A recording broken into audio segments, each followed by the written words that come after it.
Анан мен жакында интернеттен окуп калдым, бирөө Кумтөр биздики болду, бирок менин кашыгым алтын боло элек деп. Кайда Кумтөрдүн акчалары? Бу да аябай катуу куруштура бердиңиз да.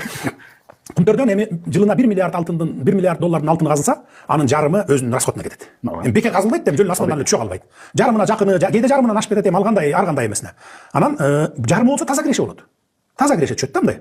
Баягы жарымы расходко кетет деген бул зарплат, пенсия пособиясына, жанакындай налогуна, анан кийин соляркасына, запчасына, аркы беркисине дегендей да.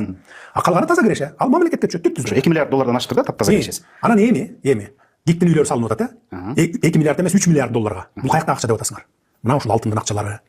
500гө жакын, 500дөн ашык бала бакча, мектептер курулду акыркы 5 жылда. 30 жылда 100 мектеп курган болсо, биз 5 жылда 500 мектеп курдукпу? Бала бакча менен. Көрүп атасызбы же көрбөй элесизби? Көрүп атасыз. Ошол менен каяктагы акча? Мына ушул Кумтөрдүн акчасы. 1000 километр, мына былтыр 1,5 миң километрге чейин чыкканбыз. Быйыл 2000 километр жол басабыз, асфальт басабыз деп атабыз. Жалпы 6,5 миң километр деп атабыз. Эң көп жол баскан, эң узун жол баскан асфальт. Бакиевдин убагында 250 километр жол басыптыр. Баягы жайкы сезондо баягы, күн жылуулукта. А биз азыр 2000 километр басып атабыз. Каяктагы акча деп атасыз? Мына Кумтөрдүн акчасы. Пенсия пособиялар көтөрүлүп атат. Көтөрдүкпү же көтөргөн жокпузбу? Мен келгенде 700 сом алчу, жай минимальный пенсия деп. Азыр 7100 алып атабы? Ар бир эң албадым деген пенсионер. Мына жакында октябрдан баштап 8800 алышат. Каяктагы акча? Кумтөрдөн түшкөн пайда. Ошо коррупцияга каршы күрөш